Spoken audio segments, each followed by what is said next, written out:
Assalamualaikum warahmatullahi wabarakatuh.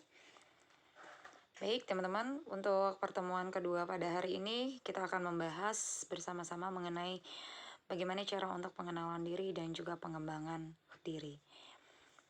Ya, karena pada dasarnya dalam sebuah mata kuliah kecakapan antarpersonal ini diharapkan adalah semua lulusan dari Fakultas Teknik Informatika ini dapat mampu untuk mengembangkan diri baik secara individu maupun dalam sebuah kelompok.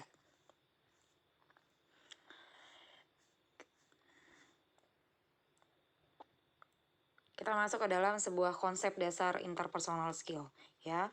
Di sini kita akan berbicara bagaimana cara kita untuk dapat mengenal diri kita sendiri dalam hubungannya dengan diri sendiri ataupun dalam hubungannya dengan orang lain dan juga pengembangan diri. Ya, jadi ada dua konsep dasar dalam sebuah interpersonal skill. Kita masuk yang pertama terlebih dahulu. Bagaimana mengenal diri kita sendiri dalam hubungannya dengan orang lain, ini akan berbicara mengenai bagaimana cara kita untuk mengenal diri sendiri, urgensinya konsep diri seperti apa, dan diri sendiri dalam hubungannya dengan orang lain, dan introspeksi juga dalam hubungannya dengan orang lain. Yang pertama, mengapa kita perlu mengenal diri kita sendiri, ya? Karena pada dasarnya sampai dengan detik ini masih banyak orang yang mungkin belum dapat mengenal dirinya secara utuh. Ya, makanya penting sekali di sini adalah bagaimana cara kita untuk dapat mengenal sebuah konsep diri yang di dalam diri kita. Ketika kita ditanya oleh orang lain, apa sebenarnya kelebihan Anda? Apa sebenarnya kekurangan Anda? Nah, terkadang kita masih akan berpikir sejenak, sebenarnya apa sih yang kita miliki, ya? Nah, disitulah sebuah tanda bahwa kita belum dapat mengetahui sebuah konsep diri yang ada di dalam diri kita. Makanya konsep diri ini adalah sebuah cara pandang secara utuh dalam dan juga menyeluruh tentang diri sendiri baik secara fisik, emosional, prestasi, dan juga sosial. Makanya penting sekali bagaimana cara kita untuk dapat mengetahui sebuah konsep diri yang ada di dalam diri kita. Ya, nah, sebuah konsep diri pastinya akan dapat dirubah, ya, atau dibentuk, mungkin seperti itu, ya. Nah, kalau kita lihat di sini adalah ada beberapa faktor yang dapat mempengaruhi sebuah konsep diri dalam diri seseorang. Ada 9 faktor. Ada 7 faktor, ya. Jadi, faktor yang pertama yaitu adalah pola asuh. Nah, pola asuh di sini kita ambil adalah sebuah pola asuh yang mayoritas yaitu adalah pola asuh orang tua. Nah, mungkin kita tidak hanya diasuh oleh orang tua saja, tapi kita ambil adalah pola asuh dari mayoritas kebanyakan yaitu adalah orang tua, ayah dan ibu. Nah, orang tua bisa dibilang adalah sebuah figur yang memang paling sangat berperan dalam sebuah pembentukan konsep diri dalam diri seorang anak, ya. Ketika anak tersebut dilahirkan, kita tahu adalah dia hanyalah sebuah kertas putih, yang mana kertas putih itu sangat putih, belum terisi apa-apa. Nah, jadi adalah tugas orang tua inilah bagaimana dia akan menggambarkan atau hanya mencoret-coret saja dari kertas putih tersebut. Hasilnya positif atau negatif dari hasil konsep diri ini makanya tergantung dari hasil gambar yang ada di dalam kertas putih tersebut. Ya, jadi makanya adalah disinilah pola asuh menjadi sebuah faktor yang paling utama di antara faktor-faktor yang lainnya. Yang kedua, yaitu adalah saudara sekandung, ya. Saudara sekandung bisa dibilang adalah seorang yang paling terdekat dan selalu bersama-sama kita sejak kecil. Karena memang biasanya saudara sekandung ini akan mempunyai sebuah ikatan batin, ya. Nah, antara saudara sekandung ini juga dapat memberikan sebuah pengaruh konsep diri saudara sekandungnya yang lain. Ya, misalnya adalah pembentukan konsep diri dari seorang adik, ya, di mana dia akan membentuk atau secara tidak langsung meniru setiap kegiatan atau setiap tingkah laku yang ditingkahkan oleh kakaknya ya. Makanya sebagai seorang kakak sebaiknya adalah kita memberikan sebuah konsep diri yang baik, yang positif, yang hasilnya nanti akan ditiru oleh seorang adik. Kemudian yang ketiga yaitu adalah adanya pendidikan ya. Pendidikan bisa dibilang adalah memberikan sebuah penggambaran dan juga pembelajaran tentang bagaimana sebuah cara kehidupan, bagaimana cara kita dalam menyikapi kehidupan. Nah, pendidikan formal itu dimulai dari apa sih? Dari mulai TK kan ya, dari TK, sekolah dasar, SMP, SMA sampai dengan perguruan tinggi. Makanya memang pendidikan di sinilah membentuk sebuah konsep dari mulai dia TK ya, konsep dirinya masih belum terbentuk ya, masih cengeng, masih tidak mau ditinggal, atau masih tidak mau masuk kelas. Tapi lama-kelamaan semakin tinggi pendidikan formalnya, masuk ke dalam sekolah dasar. Nah, mulai terbentuklah ya. Makanya adalah semakin tingginya sebuah pendidikan pastinya akan membentuk sebuah tingkat dari konsep diri seseorang. Yang keempat, yaitu adalah adanya teman sebaya. Nah, teman sebaya di sini kenapa teman sebaya? Pertanyaannya itu ya, karena memang bisa dibilang adalah dia yang paling banyak berinteraksi dengan kita, berkomunikasi dengan kita. Mungkin kita pasti punya sahabat. Nah, disitulah setiap hari, setiap menit, atau kita pasti akan berkomunikasi dengan dia walaupun melalui sebuah media online. Makanya dalam pemilihan teman sebaya atau sahabat memang harus lebih selektif lagi ya, karena sedikit banyaknya pengaruh dari teman atau sahabat ini akan membentuk sebuah konsep diri dari setiap individu. Yang kelima yaitu adalah adanya masyarakat ya. Masyarakat juga sangat berperan dalam sebuah pembentukan konsep diri seseorang ya, karena di dalam sebuah masyarakat ini akan dia memberikan sebuah penilaian baik negatif atau positif terhadap tingkah laku yang kita tunjukkan, yang kita berikan di dalam sebuah masyarakat. Makanya ada baiknya adalah bagaimana kita selalu diwanti-wanti oleh orang tua kita adalah untuk jaga sikap di dalam sebuah masyarakat. Oke. Yang keenam adalah pengalaman ya. Ada sebuah ini adalah pengalaman merupakan guru yang terbaik. Nah, artinya dengan adanya sebuah pengalaman ya, kita akan belajar dari pengalaman-pengalaman yang sebelumnya pastinya ya, baik pengalaman yang positif maupun pengalaman yang negatif. Kalau yang pengalaman positif artinya adalah dapat menjadikan sebuah motivasi untuk diri kita.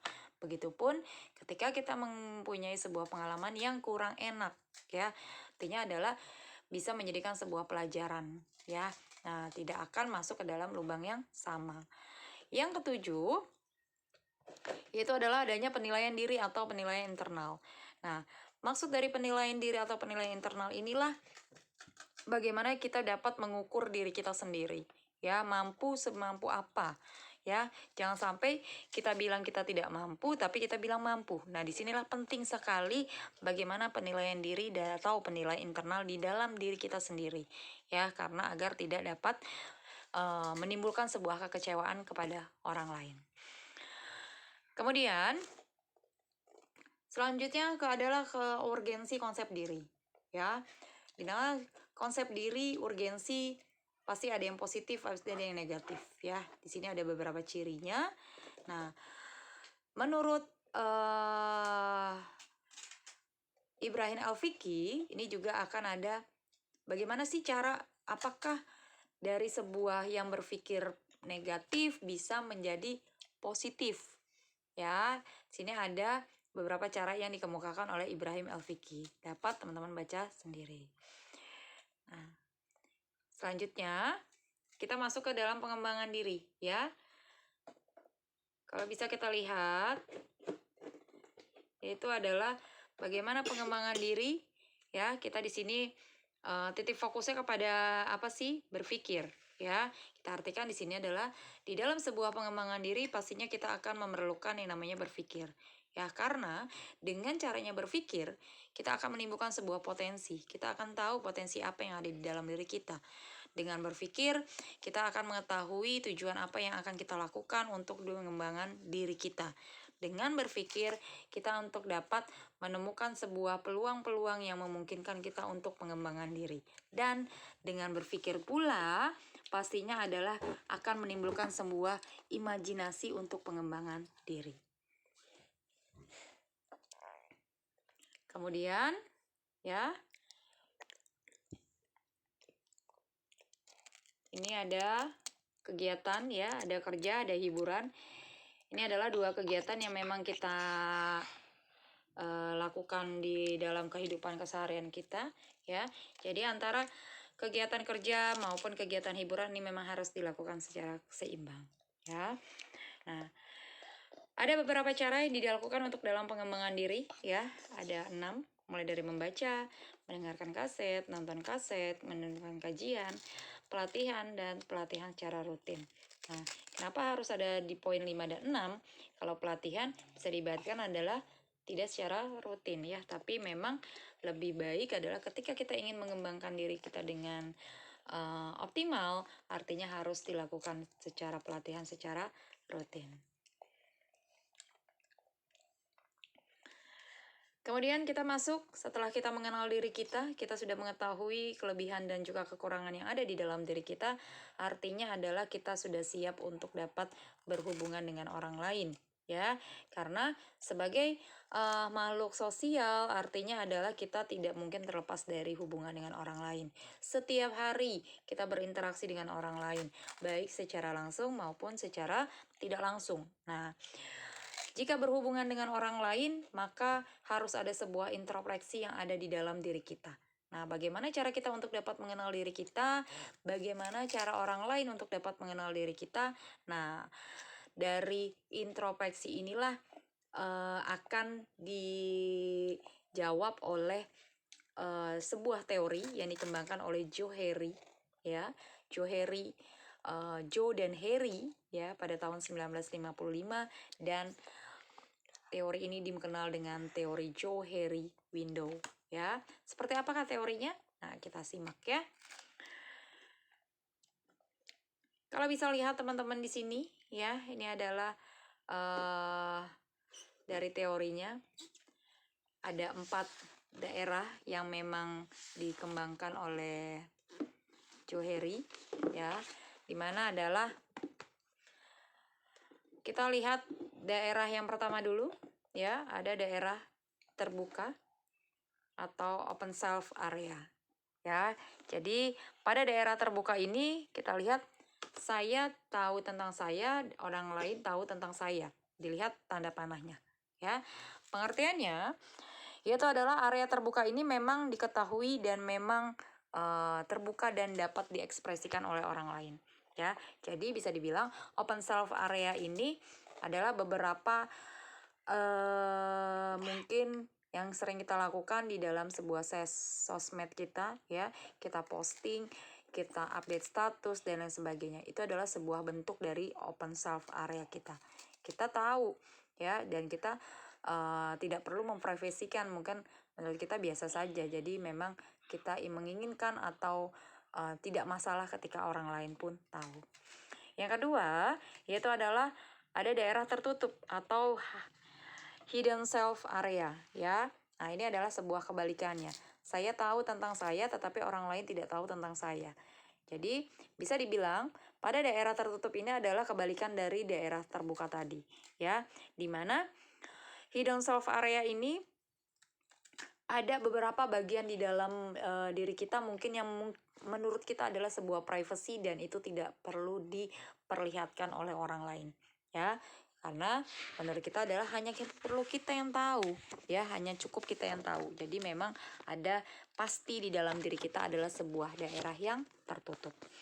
Yang ketiga, yaitu adalah daerah buta, ya, atau blind self area. Nah, blind self area kita lihat di sini adalah saya tidak mengetahui tentang saya tetapi orang lain tahu tentang saya. Nah, maksudnya seperti apa? Bagaimana dengan daerah buta ini? Ya, kadang daerah terbuka ini daerah buta ini adalah adanya ketidaksadaran yang ada di dalam diri seorang individu tersebut yang mengakibatkan dia tidak mengetahui, ya, kemampuan yang ada di dalam diri dia. Tanpa kita atau orang lain pun menyadarkannya ya. Jadi misalnya contohnya adalah sebuah bakat ya, sebuah minat ya, bisa bernyanyi karena memang memiliki suara yang bagus, tapi karena adanya ketidaksadaran itulah yang menyebabkan daerah buta itu tidak diketahui oleh orang tersebut. Yang keempat yaitu adalah daerah gelap atau unknown self area ya. Jadi dalam daerah gelap saya tidak mengetahui tentang saya dan orang lain tidak mengetahui tentang saya. Jadi memang pada daerah inilah yang memang agak sulit untuk kelihatan, memang karena memang tidak diketahui oleh baik oleh individu maupun oleh orang lain. Nah, next slide-nya itu adalah penjelasannya ya. Jadi pada poin yang pertama, apa kesimpulannya ya? Secara ideal, teori Johari ini adalah seseorang dalam hubungan dengan orang lain akan punya sebuah prinsip. Saya tahu tentang saya dan orang lain tahu tentang saya dengan daerah yang diperluas. Ya, sehingga apa yang dimaksudkan, apa yang atau yang diketahui baik dari diri sendiri maupun dari orang lain ini akan dapat mengurangi sebuah hambatan dalam sebuah komunikasi. Ya. Kemudian selanjutnya kita masuk ke dalam kompetensi. Ya, setelah kita mengetahui diri kita, artinya adalah sebuah kompetensi ini sangat penting, sangat kita perlukan ya, karena di dalam sebuah kompetensi ini hanya 2 saja yang kita punya, yaitu adalah kompetensi hard skill dan juga kompetensi soft skill ya. Apa bedanya antara keduanya ya? Kompetensi hard skill yaitu adalah sangat berkaitan dengan aspek pengetahuan atau keterampilan yang dibutuhkan di dalam sebuah pekerjaan ya. Sedangkan kalau untuk yang soft skill ini biasanya adalah berupa aspek dari perilaku ya, yang memastikan bahwa sebuah pengetahuan dan sebuah keterampilan ini dapat ditampilkan secara efektif. Lalu bagaimana jika digambarkan dalam sebuah model yang dipopulerkan oleh Iceberg ya, model elemen kompetensi. Keduanya harus ada ya.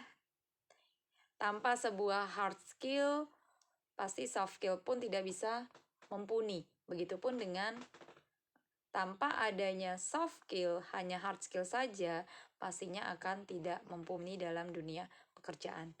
Ya. Karena hard skill berhubungan dengan keterampilan pengetahuan. Sedangkan soft skill berhubungan dengan apa? Sifat, ya, citra diri, image diri, motif diri, ya. Memang penting sangat, ya. Karena adalah penting untuk sebuah keberhasilan dan sangat besar ada pengaruhnya dalam sebuah prestasi kerja. Artinya, jika dikompleksitaskan dalam atau hubungkan dengan sebuah dunia pekerjaan, artinya memang harus dipunyai oleh 2 sejalan ini ya, baik hard skill maupun soft skill. Jadi bisa dikatakan adalah di dalam sebuah dunia bekerja bukanlah hanya otak saja yang bekerja, tapi juga attitude lah yang ikut mumpuni ya. Karena dalam sebuah soft skill ya ada 3 klaster yang harus dimiliki untuk membentuk soft skill tersebut, yaitu adalah cluster thinking, cluster working, dan cluster relating ya. Nah, bisa dilihat atau dikelompokkan seperti ini. Pada saat apa kita melakukan atau menggunakan cluster thinking? Yaitu ada pada saat kita visioning ya, ada saat kita melakukan inovasi, kemudian pada saat kita melakukan pemecahan sebuah masalah pastinya akan menggunakan cluster thinking. Sedangkan pada saat apa kita menggunakan cluster working, yaitu adalah pada saat kegiatan adalah planning and organization ya, pada saat sebuah harus juga mengutamakan sebuah safety, sebuah keamanan ya. Artinya di dalam sebuah Pekerjaan bukanlah tujuannya hanya hasilnya saja ya, tapi juga adalah keamanan dari setiap karyawan, setiap anggota organisasi tersebut harus tetap dijaga. Kemudian untuk yang cluster relating, kita lakukan atau kita gunakan pada saat apa? Yaitu adalah team working ya. Kemudian juga pada saat kita menyelesaikan sebuah masalah, konflik management ya, dan lain sebagainya. Jadi simpulannya apa ya? Untuk membentuk seseorang yang kompeten pastinya harus mempunyai dua kompetensi tersebut, yaitu adalah hard skill dan soft skill ya. Dalam pembelajaran mata kuliah ini memang lebih ditekankan kepada sebuah kompetensi soft skill-nya. Lalu hard skill-nya kami dapat dari mana, Bu? Pertanyaan seperti itu ya. Hard skill kalian teman-teman bisa dapatkan atau teman-teman kalian sudah dapatkan dari beberapa mata kuliah yang memang kalian sudah pelajari dari semester 1 sampai dengan semester 5 mungkin ya, yang berhubungan dengan prodi kalian, yaitu adalah informatika. Nah, ini penjelasan dari soft skill sendiri ya. Karena soft skill dipengaruhi oleh watak, timbullah sebuah sikap ya. Sikap juga akan kita gunakan dalam sebuah activity kita. Activity ini akan membentuk sebuah perilaku kita ya, dimana perilaku ini akan membentuk atau menyamankan kita dalam sebuah habitat kita dan akan membentuk sebuah personality yang baik ya. Lalu ya, bagaimana ketika kita berada di dalam sebuah kelompok atau organisasi ya, memang adalah kelompok ini apa sih sebenarnya? Sekumpulan individu baik 2 orang atau lebih dalam suatu wadah organisasi yang memang sangat berinteraksi dan saling ketergantungan satu sama lain. Artinya adalah ketika kita sudah berhubungan dengan orang lain di dalam sebuah kelompok atau di dalam sebuah organisasi, maka harus menggunakan atau membentuk personality yang baik. Ya, bukanlah hanya mempunyai kemampuan skill yang baik, tapi juga pembentukan sebuah personality yang mumpuni agar dapat menyeimbangkan dari skill yang kita punya. Baik, terima kasih teman-teman ya. Semoga dapat bermanfaat untuk materi yang saya sampaikan melalui video kali ini. Nanti jika ada pertanyaan nanti akan dibahas melalui WAG ya. Saya undur pamit. Wabillahi taufiq wal hidayah. Wassalamualaikum warahmatullahi wabarakatuh.